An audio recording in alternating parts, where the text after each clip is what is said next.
Hi welcome back to my channel. ఈ రోజు కథ మనసంతా నువ్వే 9వ భాగాన్ని వినేద్దాం. అలా గగన్ తన బలాన్నంతా ఉపయోగించి కొట్టిన దెబ్బతో పూర్తిగా స్పృహ కోల్పోయి నెమ్మదిగా ఒంట్లో జీవం కోల్పోతూ ఉండగా గగన్ విక్రమ్ని అవని దగ్గరికి వెళ్ళమని ప్రవీణ్ని ఆ రూమ్లోకి రమ్మని చెప్పమని పంపించాడు. గగన్ చెప్పినట్టే విక్రమ్ అవని దగ్గరికి వెళ్ళి ప్రవీణ్ని గగన్ దగ్గరికి పంపించాడు. అక్కడి నుండి బయటికి వెళ్ళిన అవని తన భావోద్వేగాన్ని కంట్రోల్ చేసుకునే ప్రయత్నం చేస్తూ కన్నీళ్లు పెట్టుకుంటూ అక్కడే మోకాల మీద కూర్చుండిపోయింది. ఆమె వెనకే అక్కడికొచ్చిన ప్రవీణ్ ఆమెను అలా చూసి కళ్ళల్లో నీళ్లు తిరుగుతుంటే ఆమెను ఎలా ఓదార్చాలో అర్థం కాక బాధపడుతూ వాటర్ బాటిల్ తెచ్చి, మేడం ప్లీజ్ కంట్రోల్, మీరు మళ్ళీ ఇలా ఎమోషనల్ అయితే మీ హెల్త్ పాడవుతుంది మేడం అంటూ వాటర్ బాటిల్ అవని చేతికి అందించాడు. ప్రవీణ్ మాటలకి ఏడవడం ఆపి అతన్ని చూస్తూ ఉండిపోయింది అవని. ఎందుకంటే ఆ రోజు తన జీవితంలో జరిగిన ఆ దారుణమైన సంఘటన కారణంగా మగాడు అంటే మాత్రమే కాదు, మనిషి అంటేనే భయం పట్టుకుంది అవని మనసులో.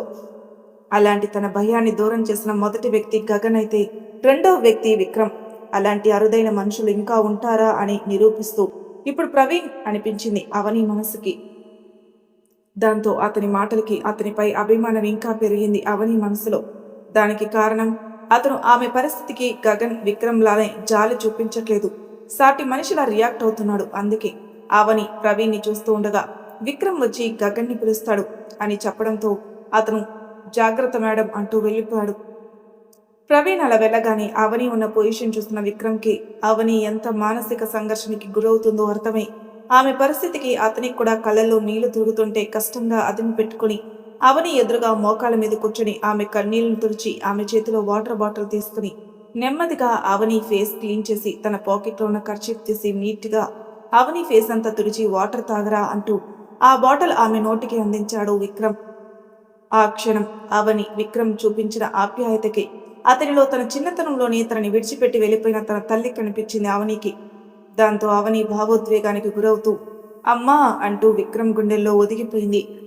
అవని పరిస్థితి అర్థమైన విక్రమ్ ఒక తండ్రి బిడ్డని దగ్గరికి తీసుకున్నట్టే ఆమెని తన గుండెలకి హత్తుకుని లాలనగా ఆమె తలనిమురుతూ, రే అవని కంట్రోల్ రా, నువ్వు ఇలా ఎమోషనల్ అయితే మళ్ళీ నీ బీపీలో లో అయ్యే ఛాన్స్ ఉంది, అలా జరిగితే మళ్ళీ స్లో కోల్పోతావురా, కంట్రోల్ అంటూ ఆమెని అలా తన గుండెల మీద ఉంచి నెమ్మదిగా కాస్త వాటర్ పట్టించి ఆమె కన్నీళ్లు తుడిచాడు విక్రమ్.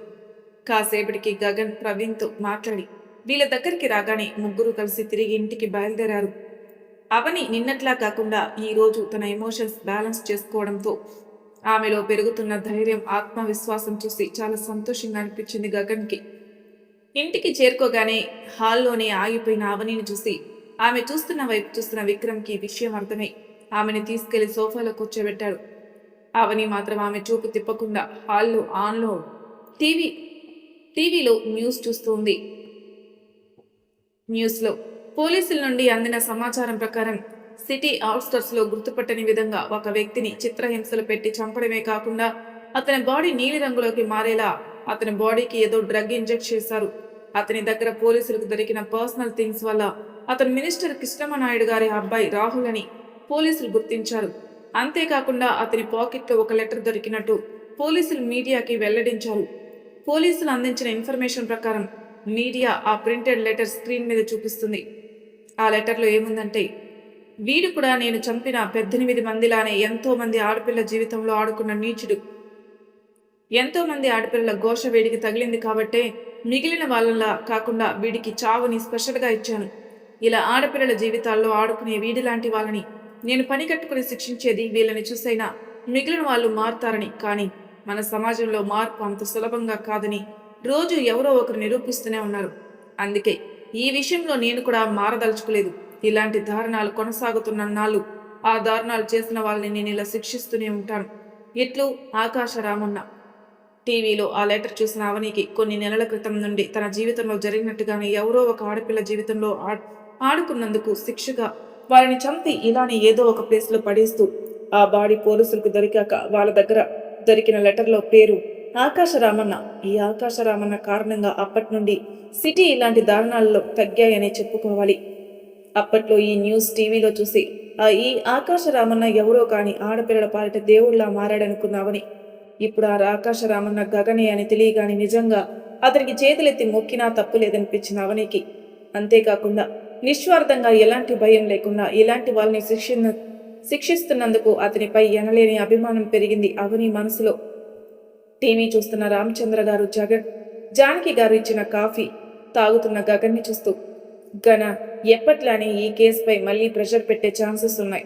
ఇప్పటికే ఆ మినిస్టర్ పోలీసులు మీడియాకి ఈ లెటర్ ఎందుకు రిలీజ్ అంటూ ఫోన్లు చేసి చావు కొడుతున్నాడట. ఇక రేపు డీజీపీ ఏం చేస్తారు అన్నారు. రేపటి పరిస్థితి ఎలా ఉండబోతుందన్న ఆలోచనలో ఆయన మాటకి గగన్ చిన్న చిరునవ్వు నవ్వుతూ, ఏం కాదలే అంకుల్, ఎప్పట్లానే మన వాళ్ళు వీళ్ళకి అంటే చనిపోయిన వాళ్ళకి అగైనెస్ట్గా సాక్ష్యాలు సంపాదించి ఆయన మినిస్టర్ నోరుని మూయిస్తారు. అప్పుడైనా ఆయనకి సిగ్గొచ్చి కొడుకు చేసిన తప్పులేంటో అర్థమైతే చాలు అని డైరెక్ట్గా తన రూమ్లోకి వెళ్ళిపోయాడు. ఇంతలో మధు ఈ విషయం తెలుసుకుని తన డ్యూటీ తొందరగా ముగించుకుని ఇంటికి చేరుకుంది. మధు రాగానే అందరూ హాల్లోనే కూర్చొని మాట్లాడుకుంటూ ఉన్నారు. అవని మాత్రం బాగా అలసిపోయడంతో జానకి గారు ఒడిలో తలపెట్టుకుని నిద్రపోతుంది. ఇక విక్రమ్ రూమ్లో ఉన్న గగన్ దగ్గరికి వెళ్ళాడు. విక్రమ్ వెళ్లేసరికి ఏదో కాల్ మాట్లాడుతున్న గగన్ మాట్లాడడం పూర్తవడంతో మొబైల్ పక్కన పెట్టేసి విక్రమ్ని చూస్తూ, ఏమైందిరా అని అడిగాడు. దానికి ఆలోచనలో ఉన్న విక్రమ్ తేరుకుని, రాహుల్ గాడు చనిపోయాడని ఆ మూడో వాడికి తెలిస్తే వాడు అంత ఈజీగా మన చేతికి చిక్కుతాడా అని అడిగాడు. ఆ ప్రశ్నకి అప్పటి వరకు నార్మల్గా ఉన్న గగన్ కోపంతో నిప్పులు కురిపిస్తూ ఆవేశంగా పిడికిలు బిగించి, ఈ రాహుల్ వివేక్లు వాళ్ళకి ఏం జరుగుతుందో తెలియకుండా నా చేతులకు చిక్కారు, కానీ ఈ మూడో వాడికి మాత్రం అలా కాదు. వాడికి అన్నీ తెలిసి వాడు నా చేతుల్లో చస్తాడన్న భయంతో ప్రాణాలు గుప్పెట్లో పెట్టుకుని క్షణం క్షణం భయంతో గడపాలి. అప్పుడు వాణ్ణి నా దగ్గరకు రప్పిస్తామని చెప్పాడు. గగన్లో అంత ఆవేశం చూసిన విక్రమ్ కంగారుగా అతని భుజంపై చుగేసి, గన కూల్ అంటూ అతన్ని శాంతపరిచి, ఇంతకీ ఎవర్రా మూడో వాడు అని అడిగాడు. గగన్ ఆవేశాన్ని చూసి, ఆ మూడో వాడు ఎవరో తనకు కూడా తెలిసేమో అన్న అనుమానంతో. విక్రమ్ ప్రశ్నకి గగన్ బయట హాల్లో జానకి గారి ఒడిలో నిద్రపోతున్న అవనిని చూస్తూ, తెలుసురా, కానీ వాడిని నువ్వు అస్సలు ఏమాత్రం ఊహించలేవురా. ఎందుకంటే వాడు ఈ సమాజంలో చాలా గొప్ప పేరున్న మంచి వ్యక్తి. ముసుగులో హుందాగా బ్రతుకుతున్నాడు, కానీ వాడి చీకటి జీవితం ఎవరికీ తెలియకుండా చాలా జాగ్రత్తగా పడుతున్నాడు. అందుకే వాడే ఆ మూడో వ్యక్తిని తెలిస్తే నాలాగే నువ్వు కూడా షాక్కు గురవుతావు అని చెప్పాడు. ఆ మాటకి విక్రమ్ ఆలోచనలో పడ్డాడు. విక్రమ్ గగన్ చెప్పిన దాని గురించి ఆలోచనలో ఉండగా మధు పిలవడంతో తేరుకుని, ఆ మూడో వ్యక్తి ఎవరై ఉంటారో ఎంత ఆలోచించినా అంతు చిక్కకపోవడంతో తన మెదడుని తొలిచి ఆ ఆలోచనని కాసేపు పక్కన పెట్టి హాల్లో మాటల్లో ఉన్న మధు రామచంద్ర గారు జానకి గారి దగ్గరికి చేరుకున్నాడు.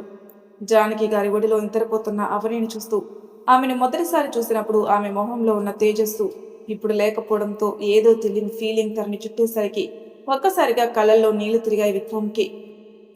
అతను అక్కడ కూర్చున్న దగ్గర నుండి అతన్ని గమనిస్తున్న మధు అతని భావం ఏంటో అర్థమై ఓదార్పుగా అతని భుజంపై చెయ్యేసేసరికి జావకాడలా మధు భుజం మీద వాలిపోయాడు విక్రమ్. అటు గగన్ పరిస్థితి మాత్రం వీళ్ళందరికీ అతీతంగా ఉంది.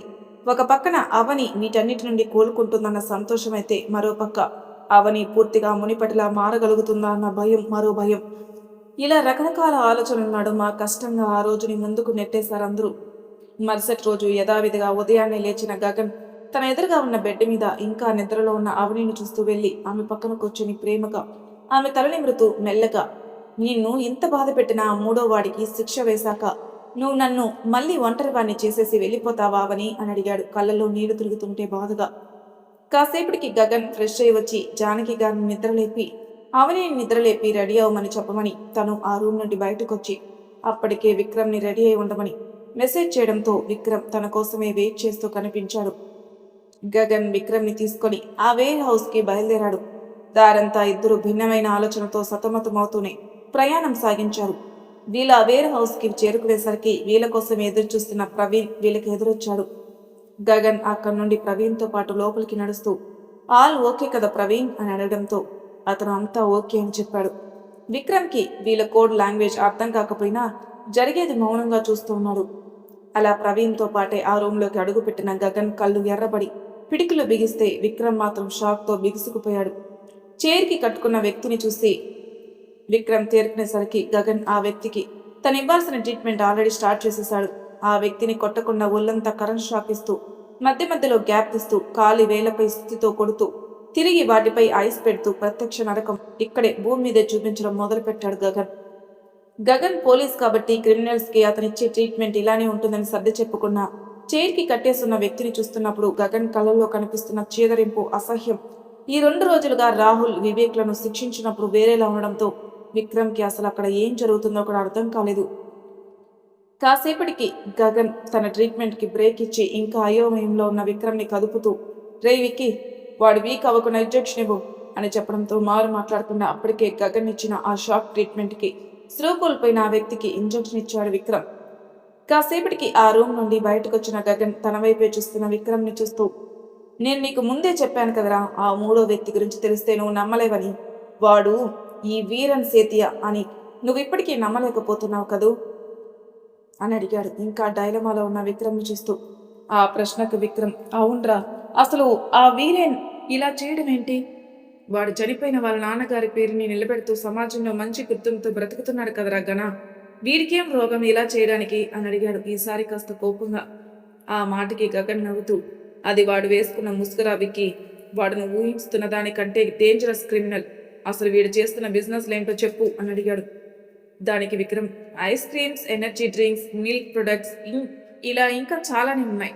వీడికి బెస్ట్ బిజినెస్ మ్యాన్ అవార్డు కూడా వచ్చింది కదా. వీడి ప్రతి ప్రొడక్ట్ క్వాలిటీ చాలా బాగుంటుందని మార్కెట్లో మంచి పేరు కూడా ఉంది అనగాని గగన్ సన్నటి నవ్వు నవ్వుతుండగా, అసలు వీడికి ఆ రాహుల్ వివేక్లకి పరిచయం ఏంట్రా? వీడిది మన ఏజే కానీ వాళ్ళు ఇంకా చిన్నపిల్లలేక అని అడిగాడు విక్రమ్ అంత అయోమయంగా అనిపిస్తుంటే. ఆ ప్రశ్నకి గగన్ అప్పటికప్పుడు సీరియస్ మోడ్లోకి వచ్చేసి, ఈ వీరేం చదువుకునే టైంలోనే తన క్లాస్ అమ్మాయిలతో మిస్బిహేవ్ చేస్తున్నాడని అప్పట్లో కాలేజీలో చాలా పెద్ద గొడవైందట. కానీ ఆ ప్రిన్సిపల్ ఈ వీరేన్ తండ్రి అచ్యుత సేతియ గారిని చూసి కేవలం కొన్నాళ్ళు సస్పెండ్ చేశారట. దానికి ఈ వీరేన్ అలా సస్పెండ్ చేసినందుకు, ప్రిన్సిపల్ కూతుర్ని తన మీద కంప్లైంట్ ఇచ్చినందుకు ఆ అమ్మాయిని రాక్షసంగా అనుభవించి చంపేసి ఊరి చివర ఉన్న వాళ్ళ ఫామ్ హౌస్ బ్యాక్ యాడ్లో బూట్ చేశాడు. వాడిలో ఉన్న రాక్షసుడు ఆ ఏజ్లో నిద్ర లేచాడు. అంత వెధవ పని చేసి కూడా తండ్రి అంటే ఉన్న భయం వల్ల ఆయన ముందు వాడు మారిపోయినట్టు నటించి దూరంగా ఉండి చదువుకుంటారని ఫారెన్ వెళ్ళిపోయాడు. వాడు చేసే వెధవ పనులకు అడ్డు చెప్పేవారు ఎవరు ఉండరని ఇక అక్కడికి వెళ్ళి ఇంకా నీచంగా తయారై తిరిగి ఇండియా వచ్చి తండ్రి బిజినెస్లన్నీ తనే హ్యాండిల్ చేయడం మొదలుపెట్టాడు. కొడుకు మారి చేతికి అంది వచ్చినందుకు చాలా సంతోషపడ్డారు అచ్యుత్ గారు. కానీ ఆయనకి తెలియకుండా ఈ వీరేన్ ఆ బిజినెస్లను అడ్డు పెట్టుకుని వాటి వెనుక ఇల్లీగల్ బిజినెస్లు మొదలుపెట్టి జనాల ప్రాణాలతో ఆడుకోవడం మొదలుపెట్టాడు. ఉన్న డబ్బు సరిపోదన్నట్టు ఈజీ వేలో డబ్బు సంపాదించడానికి అచ్యుత్ గారు ఆయన ప్రొడక్ట్స్ కోసం క్రియేట్ చేసిన ఫార్ములాను పూర్తిగా మరుగున పడేట్టు చేసి వాళ్ళ కంపెనీలో తయారయ్యే ప్రతి ప్రొడక్ట్ని కల్తీ చేసి జనాల మధ్యలోకి వదిలిపెట్టడం ప్రారంభించాడు. తన దగ్గర పనిచేసే వాళ్ళలో కొందరు ఈ విషయం కనిపెట్టి వాడికి ఎదురు తిరిగితే వాళ్ళని అడ్రస్ లేకుండా మాయం చేశాడు. ఇలా వాడి ఆకృత్యాలకి అడ్డు లేకుండా పోతున్న టైంలో వాడి స్టాఫ్లో ఒక అమ్మాయి ధైర్యం చేసి వాడు చేసే వెధ పనులన్నీ అచ్యుత్ గారి దృష్టికి తీసుకెళ్ళింది. ఇక తండ్రికి తను చేసే దారుణాలన్నీ తెలిసిపోయేసరికి ఆయన తన చేతులతోనే చంపేసి హార్ట్ స్ట్రోక్ వచ్చి చనిపోయారని అందరినీ నమ్మించాడు. ఇక అప్పటి నుంచి అచ్యుత్ గారు కూడా లేకపోవడంతో వీడి ఆకృత్యాలకి అడ్డు అదుపు లేకుండా పోయింది. బిజినెస్ విషయంలోనే ఇంత దారుణంగా ఉన్నవాడు ఇక అమ్మాయిలు ఇంకెంత నీచంగా ఉండేవాడు మాటల్లో కూడా చెప్పలేం అంటూ కోపంగా పిడికిలి బిగించి అక్కడితో మాటలు ఆపేశాడు గగన్. అప్పటి వరకు బయట జనంలానే తను కూడా వీరేం చాలా ఉత్తముడు అనుకున్న విక్రమ్ అతని గురించి గగన్ చెప్పిందంతా వినేసరికి ఒక్కసారిగా చాలా గట్టి షాక్కి గురయ్యాడు. చాలాసేపటికి కానీ ఆ షాక్ నుండి తేరుకోలేకపోయాడు విక్రమ్. ఎందుకంటే వీరేన్ తన తండ్రికి ఉన్న మంచితనం ముసుగులో ఇంత క్రూరంగా రాక్షసుల్లా మారి జనాల ప్రాణాలతో ఆడుకుంటున్నాడని నమ్మడానికి విక్రమ్కి చాలా టైమే పట్టింది.